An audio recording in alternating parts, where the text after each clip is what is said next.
never realised until very recently that I have these bags under my eyes. Can you see? I'll go, look, you can really see them there. Yeah. And I checked over like my photos on my phone to see how long they'd been there. And they'd been there for years. Couldn't believe it. I was like, oh my God. I started like passing like mirrors and like, places where out and about. And then I check my face. It's not so bad under this light now. And it's not so bad in just where I live. That's why I've never noticed them. And some lights in like these like other places and the mirrors, I was like, oh my God, whose face is that? I didn't realise I had bags under my eyes. Or I kind of maybe just thought they were part of my face, and like I didn't like link them with like the term eye bags. So yeah. Okay, well, weird that I never noticed them, but not weird because I don't think I was ready to heal them. Sometimes we just don't notice things until we're ready to let them go, heal them.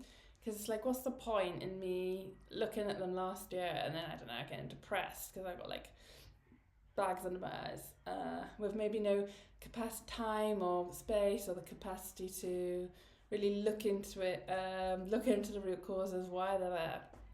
But I have the energy, time and space to do so now. So I guess it's come up as a prompt to speak about them. And the first thing I want to say is that I want to surrender completely to the fact that I don't really care if they never get healed, because I went down what seems to be like a whole other dimension on social media, just looking at what people do, maybe natural ways people, try to like get rid of their bags under their eyes. And yeah, it was just this crazy world of so many people, like loads of followers, trying, like selling these courses with these like crazy face movements, like that one. And then they're just, so it's like people are paying like hundreds of pounds a month for people to then do these crazy, like, I guess lymph massages. And then so I was just thinking about all these people buying these courses, doing these like in the mirror every day. And there's part of me that went, oh God, should I be doing that to get rid of them? But energetically, I don't know, I just felt like, really, we're like our ancestors in the jungle doing these moves. Like they didn't even have mirrors. Like, I kind of get it, and I way prefer it to, personally I prefer it to putting like any kind of filler or like Botox or like in your face, or like having surgery. That route is just not for me. I'd rather have eye bags all my life than do that. Because also, I think what I didn't like about all of these, and it's good that if it's helping people and they're feeling more vibrant about their faces, like I think it's good, and everything should always be put out there. But like it's just not for me, because I didn't like about it was just this obsession with like beauty and aesthetics. Even if it's, I guess, not putting like Botox in your face, still on social media there is this fixation, whether you're like, I don't know, like a reality star or wannabe reality star on sort of this end of the spectrum, or if you're like on the holistic end of the spectrum, there's still that same fixation with looking young, or look how I don't have any wrinkles compared to like another person that age. Look how like good I am. Look how beautiful I am because of that. And it's just like it almost feels a bit competitive, almost it puts beauty in that standard, and it's just like maybe eye bags can be beautiful as well, and like we're all beautiful in our own ways with our scars. Being on planet Earth can sometimes feel like we're dragged through a hedge. We're here to go through experiences and not necessarily worship the physical vessel that we're in, worship the body, and like promote like a sense of eternal youth. So I want to surrender to the fact that it doesn't matter if I don't get rid of these eye bags. Really doesn't bother me. I can live with them. I can see the beauty in them. They're almost a little bit like scars, I think, and like if you look at like what it's like baggage, isn't it? Like strain, and they're representing, I think, the past few years of my life. How strained, I'm a single parent. How strained I felt having to be everything. Like it's been so. I never admitted this to myself during the time. Quite stoic about it. Like, everything's fine. I'm sort of like reflecting on it now. Of like, oh, okay, why do I feel strained? And it's just because I really, I guess, had like trouble, as anyone would, in figuring out how can I be like a mother, the best mother I can. I got no help. And like earn money and like provide, like it's just a crazy amount of work and pressure to put on one person's like shoulders. And this is kind of like what I was thinking this was about, and a bit of me was a bit like part of me was frustrated, like, oh God, like gotta live with these battle scars of like feeling strained. I guess. At the same time, I think, earlier on this year, I went to see that Bob Dylan movie. I used to love Bob Dylan when I was a teenager.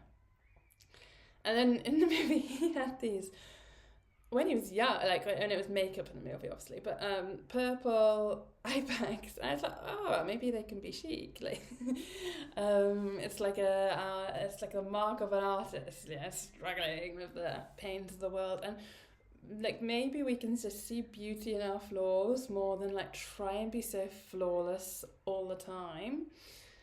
And so when I surrendered to like that, to like seeing myself as beautiful even with these eye bags, and not like being obsessed with trying to get rid of them so my face looks perfect, like who cares what other people think of your face, like really who cares?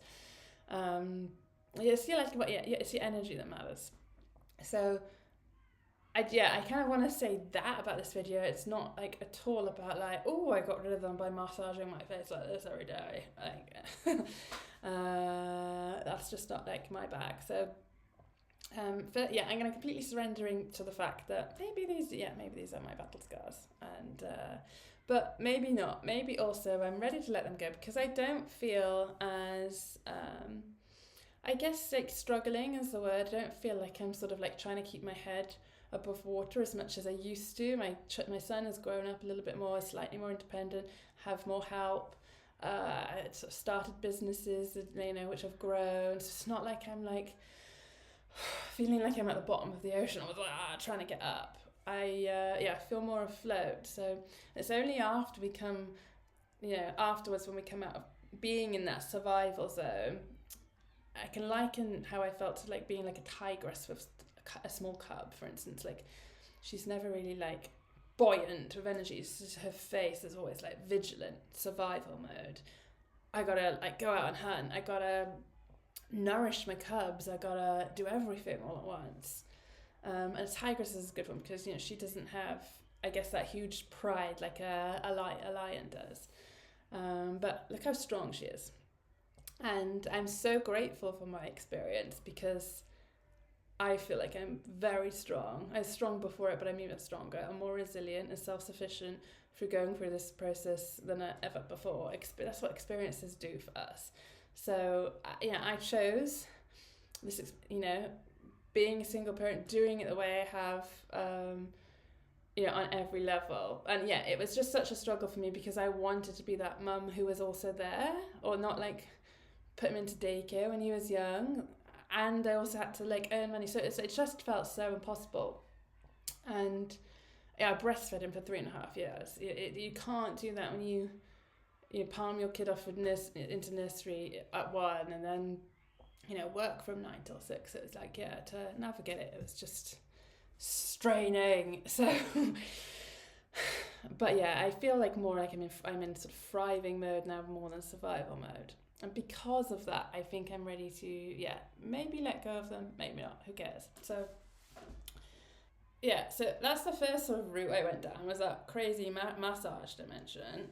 Um, Again, each to their own. And then I looked down to the traditional Chinese medicine. I was like, okay, what does that sort of perception, way of looking at life, think of bags under the eyes? And first thing that comes up is kidneys. Anything to do with your kidneys shows up here. That kind of makes sense.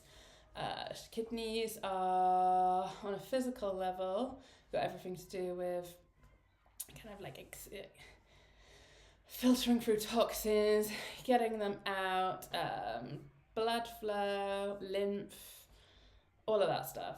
And so if you've got sort of like stagnant lymph or puffiness, usually your kidneys are struggling a little bit, and eye bags could be seen as, puffiness, and my face has been slightly puffy as well, I think. So there was definitely a kidney connection for me. Might not be for everybody who has eye bags, but for me it was. Weirdly, when I used to go to see like acupuncturists and things earlier on in my sort of holistic health journey, they'd always pick up like, wow, yeah, for your age, your kidney like meridian, whatever, is quite weak. I didn't know why. I always used to think of my liver, because I used to go into the pub a lot in my early 20s. So, but no, it's my kidneys. And so I kind of explored, okay, well, why is my kidney weak?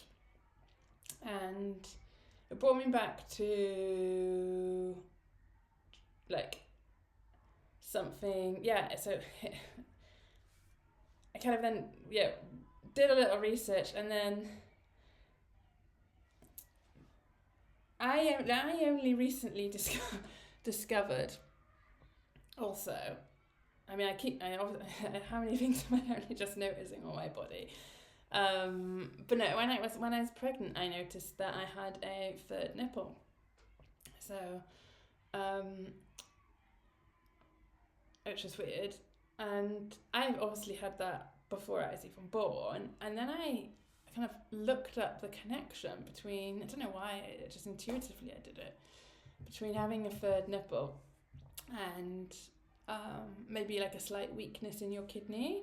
And then it was a thing that people have. If you have a third nipple, your kidney, it's like, because it's almost like blocking the energy line coming up here. It blocks that energy line, so it's almost like you have like less life force, a bit diminished. And also that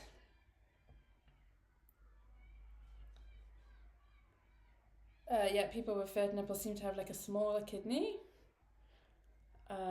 which was weird. Now, also from a traditional Chinese medicine perspective, they say that one kidney is yin, feminine, and the other kidney is yang, and everything should like balance each other out. We've all got a masculine, all got a feminine side, but also there's a thing called jing, which is like life force energy, and they say that we should ideally be born with a full cup of life force energy. I think many of us aren't, because of what goes on in pregnancy, our genetics, and other lives that we've had. So I don't necessarily think we're all born with a full cup. I think ideally that would be the case, but not necessarily so. But really, we should be born with this cup. And then as we go throughout our lives, this cup diminishes, and this is basically life force energy, or we can see it as the aging process. Physically, we could see it as the length of telomeres or whatever. But this is the way the traditional Chinese medicine sort of describe it. And they say that you can once you sort of drink your yin, I guess, or spend it, you can never get back. You can't like refill the cup, you can't top it up, it just goes down. Now you can slow the process down so that I guess you age like slower, slightly, rather than have the sort of aging process be really fast and that. But you can't actually like refill it. Now, I don't really like the word can't, and also like what appeared apparent with that sentiment is that it was just another form of limitation. All limitation is illusion. We are essentially all from the same source, eternal beings, having brief experiences in various vessels, and that everything is eternal and nothing is limited. The only thing that is limited is what we allow ourselves to believe is limited. So when we read something like that from traditional Chinese medicine, or when we see around us people who are aging, we then tune into that program of believing that our energy diminishes the more time we spend during this experience on planet Earth. So weirdly, when I was in another video, I explained I was ill for 2 months, and the only thing I could do was I had random obscure books almost put into my lap I was meant to read. And these books were all, and some of them like written in like the 60s or whatever, and some of them more recent. They were all talking kind of about, I guess, this quantum element or the field around us, and that really, like I just said, energy is limitless, completely unlimited. And it is only the magnitude of doubt and the magnitude of our sort of societal beliefs, the way our world is dressed around us, that makes us believe we're limited. Now, I then sort of delved into what a third nipple represents, like spiritually, energetically, and what a lot of things that come up is people who have third nipples find it easier to be inclined to source. It's almost like a portal to source, which explains why I have such an easy time connecting with its other dimensions that the majority of people around me, at least, can't seem to do. So that was interesting. So it's like, okay, the thing that is almost blocking or made my kidney smaller or weaker is actually the thing that's also connected to source energy, which is unlimited. So really, if I can almost channel that energy, I can refill the Jing if I want, because I don't believe in that limitation. And yeah, weirdly, so all of this was coming together, and I was like, oh, okay, well, this is the way I'm meant to go. And for some reason, this is tied in with the bags under my eyes, because that's like a strain. That's like, I've obviously felt like my cup is empty during this period of my life. And it's kind of a depressing thought if like something or someone tells you, oh, well, you can never refill your cup now, you know, you spent it, it's gone. It's like not believing that you can do something about that, or you can extract energy from somewhere, isn't great. So that's what I sort of planned on doing. It's like, okay, I don't really know how. And also, another sort of thought that comes through is that I don't want eternal youth, neither do I want to be immortal. I believe that we all have, we're eternal beings, like I've said, and, you know, life in this universe is kind of all about, how do we experience different things? Maybe sometimes I want to be an ant, maybe sometimes I want to be a unicorn, I want to be a human, I want, in like the 1800s, I want to be a human in the 2020s and experience the rise of technology. I want to live in the Pleiades, I want to live on whatever other star system that we know about, that we don't know about. Life is that. It's that adventurous. It's that limitless. So why on earth would like anyone, I guess, be obsessed with remaining as, I don't know, like Jill from York forever? Why would you want to remain as that for eternity when you can be, I don't know, a dragon someplace else? You can be anything. And in that respect, aging process isn't like something that's bad on humanity or bad for the spirit. It forces us at least to live our lives and to be present and appreciate the seasons and the chapters within it. It's not like I want to like extract source energy for like any form of immortality or any form of youth, because I think that aging is good, and we shouldn't be so obsessed with trying to like remain in like the spring summer period of our lives, like this forever youthful thing. Like why are people hanging on to that? You need to just be able to transition. And so I didn't necessarily, I guess, I don't want to fill my jing up, because that's not what life's about. So I was kind of a bit stuck about what to do about my the bags under my eyes. I was like, okay, well, maybe I'll try and feel less strained. Okay, I was like, yeah, I think I am, but like, what else? So then I put it out there, and I didn't ask Source this question. I asked a Pleiadian energy the question: what do I do about how I get rid of my eye bags? And the energy I got back was just laughter. I kind of at first thought this laughter was about like almost like laughing at me, like, oh, like look at the human, how another shallow human, like worrying about such a shallow thing. All these like the bags under my eyes. Like, there's so many other like bigger problems out there than this there really are. I kind of thought like, yeah, like I shouldn't, why am I even asking this? I shouldn't care. I should be thinking about bigger problems. And then I realised that, well, the Pleiadian energy isn't in any way judgmental like that. Pleiadian energy is very compassionate, very nurturing, very healing. It's energy I've been really connected with more than this whole life. So I was like, well, I'm not being like laughed at, because I kind of just want to feel vibrant.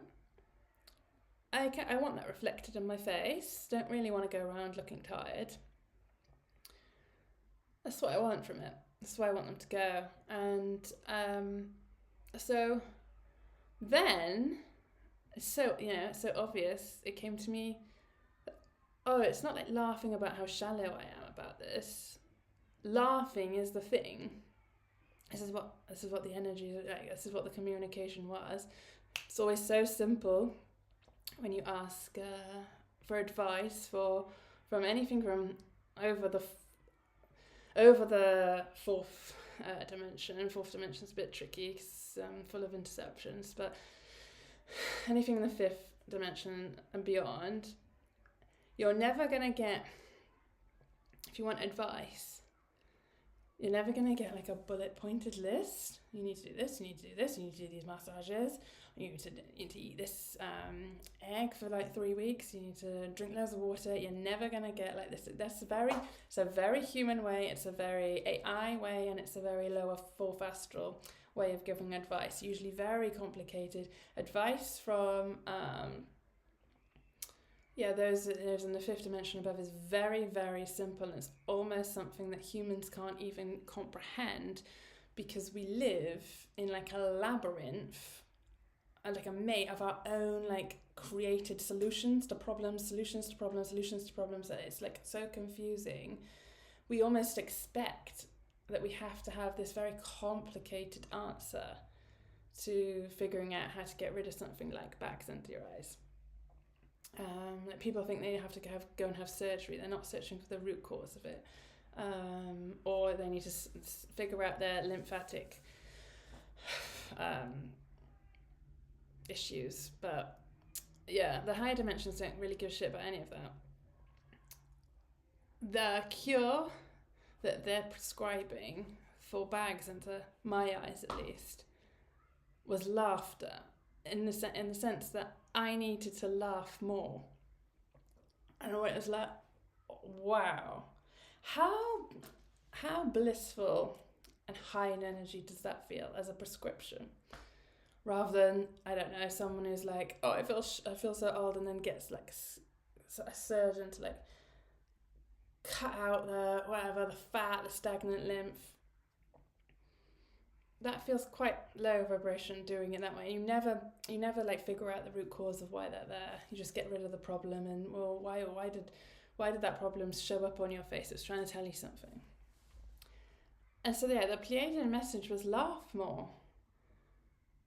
And it filled my heart, and I kind of felt a bit sad because it was right. It was so spot on, because for the past few years, I guess, feeling in that straining single mother like zone, and I've been like a tigress, I haven't been laughing as much as I used to, because when you're more carefree with less responsibilities, you can kind of like let yourself laugh more, I guess.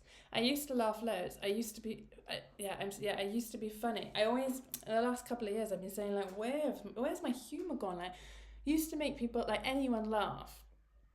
And now I just feel like not so much like right now, but over the last couple of years, it was like a part of my personality that was fragmented off, and I couldn't get it back again, which is sad. And like I said, I'm so grateful for this period of my time struggle, because main reasons are I'm so strong from it, but also I've always had enough financially, like literally scraping through enough, because I trust, but it's not like in any way like abundance or like feeling like you're afloat. But it's that, in that respect, I when I reflect on it, I think it's such a blessing, because during that period, I kind of found peace in not having a lot, in being joyful, finding joy in the simple things that don't need to be bought. People think, maybe they need to go to the theme parks and do all this like stuff, or like go on holidays, which I haven't been able to do. I guess as much as I would have wanted to. But there's so much like joy in the simplicity of going to the woods every day, which is free, going to the parks, and it's also put me in this mindset which I think is very empowering mindset. I cannot be bought. I refuse to go and work for anyone else as a mother, because I'm not going to be at the whim of some boss. I'm not going to sacrifice my son's early childhood for money and for someone else to gain profit. Like, being a mother to a young child is the most important thing. It should be seen as a priority in society. Currently not, but I wasn't going to do that. But now it means that now I've got more time, space, energy, feeling like I'm thriving. No money, in whatever shape or form, will ever tempt me, because I'm at peace with having no assets. I trust that I will always have enough. I don't need any more. I'm at peace with having barely anything. And that's a very powerful place to be, I feel, because so many people need their comforts, need their assets, need a few thousand, more than that, in their bank account to feel like they're okay. Or I had none of that. And finding peace there, means I can never be bought. So if ever I get tempted with offers or money or whatever to do certain things, I'll always say no unless it's absolutely right. Because I don't need it, I don't want it. I can live without. And a lot of people are so fearful of being without, or losing their assets, or losing their home, something, because they're so, that's a security, it's a comfort, that they would say yes to things they don't want to do to make sure that those things still stay. Yeah, but I'm in a position where I don't care. Not meaningless anyways. All right, but so anyway, this what I'm saying is that there's nothing that's sort of like, it's not like I'm resentful or even like no way feeling like a victim like poor me. It's like this experience has been so like liberating, humbling, and full of breakthroughs, and really I'm able to live through my spirit, like my soul, because none of that materialistic stuff matters at all. Still, it can be a comfort, but I can live without it. So this is why it's been such an important chapter. But now it's time to let that era of struggling go. It's no longer serving me. I've learned my lessons I needed to learn. So grateful for them. Let's welcome in the era of laughter.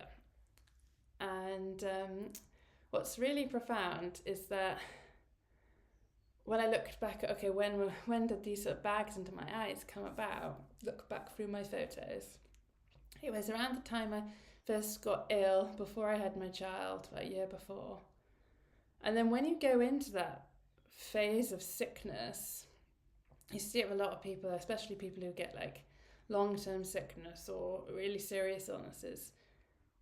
They do kind of lose a part of themselves that like laugh, because you get so sort of full of worry about your symptoms, or are they going to get worse, or like what do I need to do, what do I need to eat? You go into that zone of just like, and I guess anxiety, worry, what your future's going to look like, and you lose that more carefree part of yourself. And I think I lost that then when I first got sick.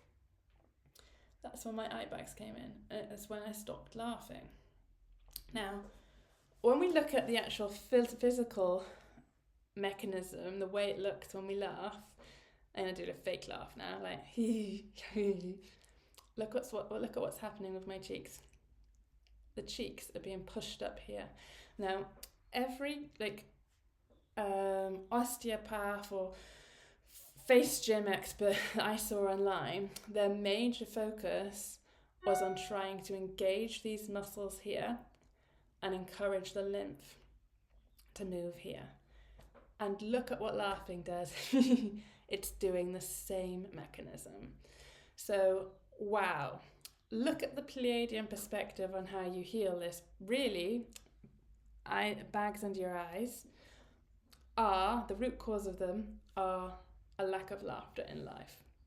And I guess the problem I had with all of these courses and the face gyms were that they were moving the lymph. Yeah, they were doing something holistic, and they weren't putting chemicals on them, but still they weren't addressing the root cause. Even the ones that were going, so I preferred the ones that weren't even doing the face. They were doing like the neck thing. They're like, really, if there's any issue in the face, it's because you're carrying so much tension on your neck. Which I completely agree with them. They're right.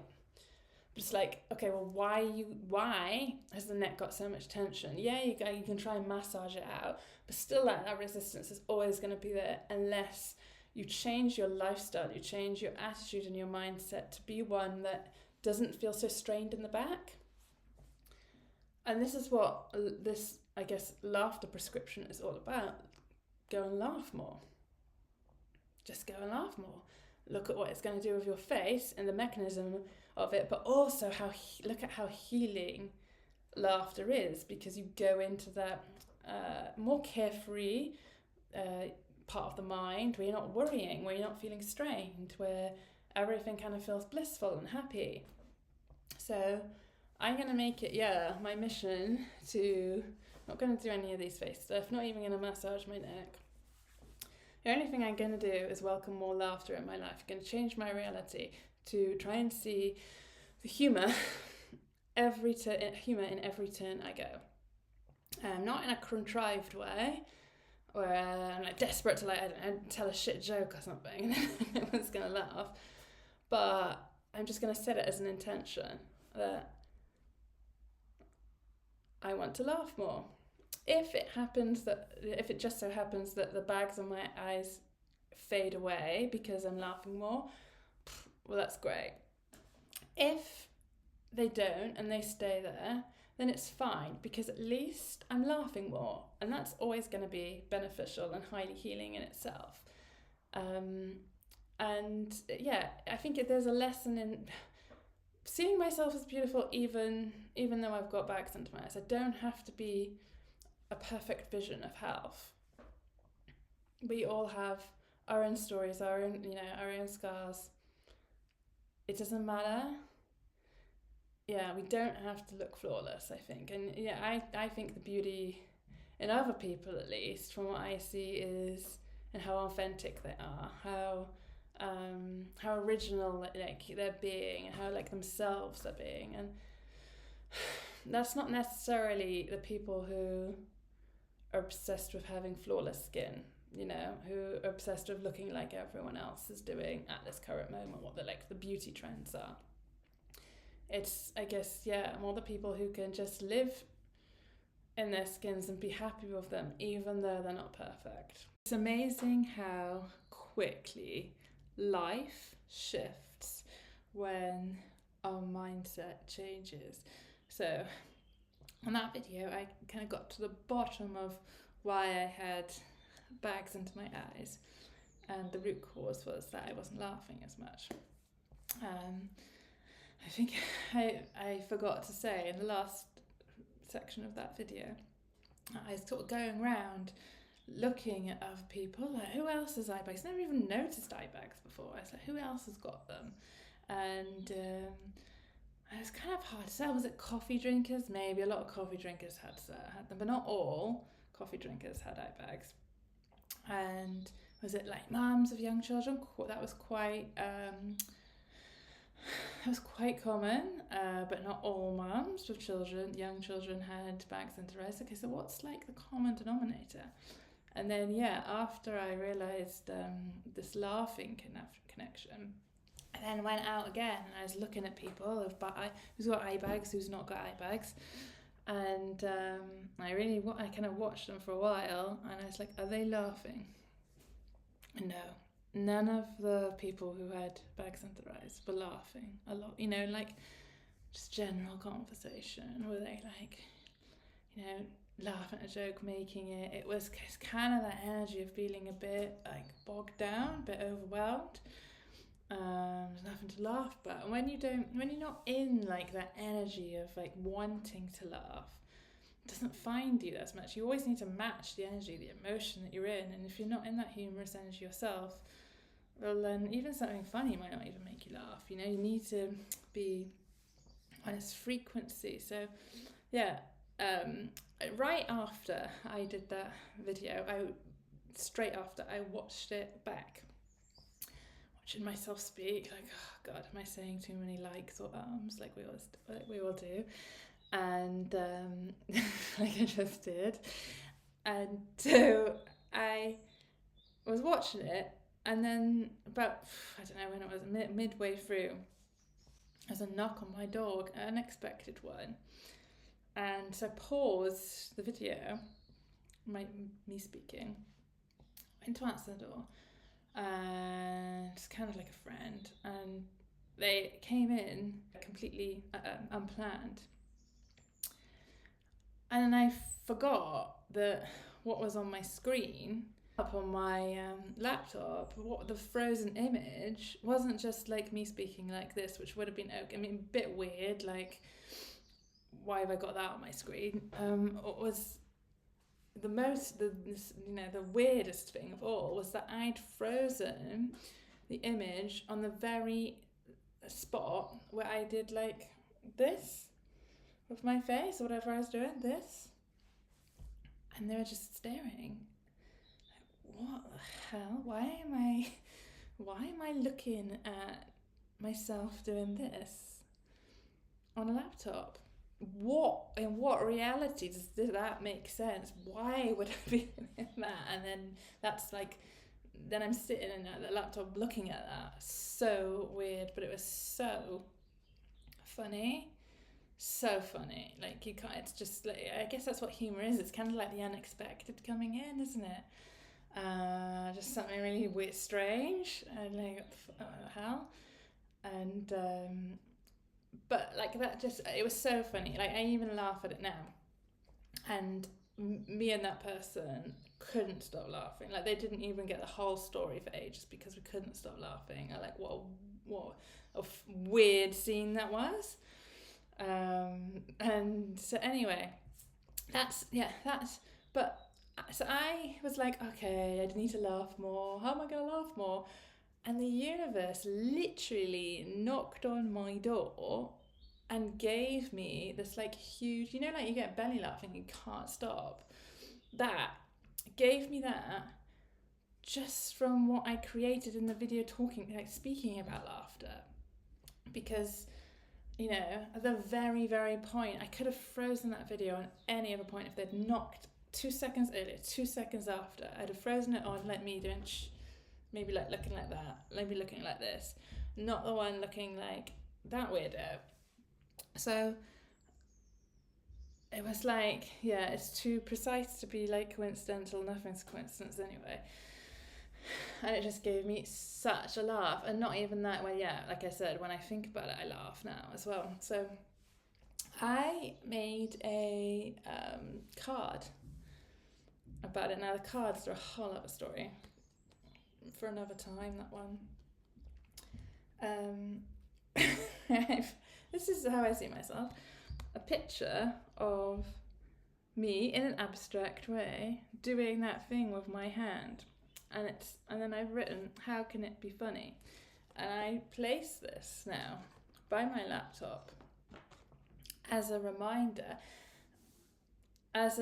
We can see our external reality is nothing but a projection of our own internal reality. So it could be likened to a computer or a simulation. This card then is a new belief system, and I'm slotting it.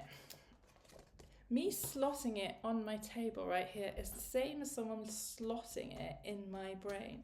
It's a mirror. So now I'm slotting this into my reality. How can it be funny? It's a reminder, it's a prompt to always see the funny side in everything. Like nothing is serious. Everything that happens to us, we create.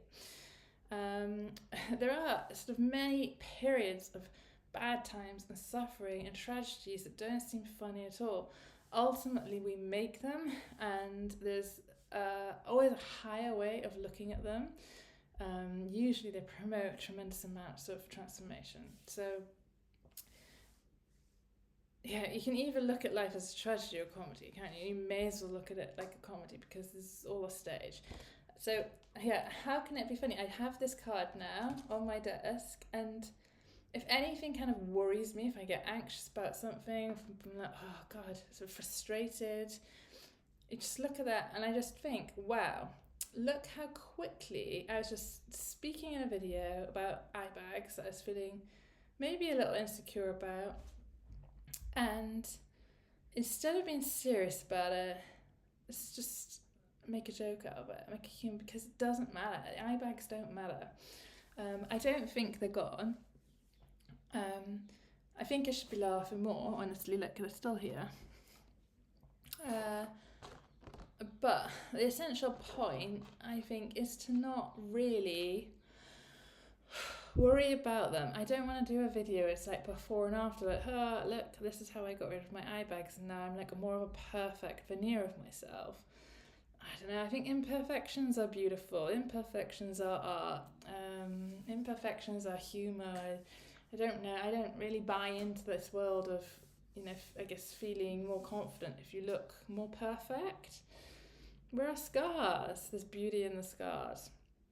So if they go away, they go away. If they stay, they stay. I accept them. And not even, I think I should do more than accept them and love them. I think that's beautiful, being able to love the parts of you that some might deem to be unattractive. Because that's real confidence then, isn't it? Like, it's not... Real confidence isn't necessarily getting rid of every single flaw.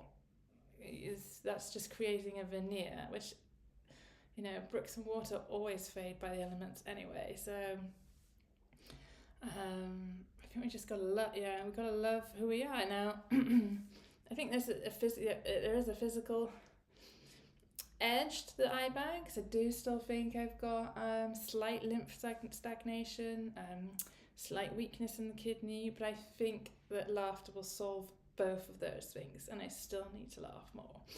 And this is what this card's going to do. It's going to promote more laughter in my life so I can pump my cheeks up and down and get rid of this stagnant. I mean, look at what that zone is. It's kind of the place, a landing pillow for your tears, grief, isn't it? And if there's stagnation here, it's because you've been experiencing the opposite of joy. Bring joy back in, make it springy, make it like a bouncy castle. And I think the eye bags will go away, but like I said, I'm not gonna look in the mirror weighing scales or whatever and see, oh, they've gone down more now. It's just, if they're with me forever, they're with me forever. I can handle the baggage.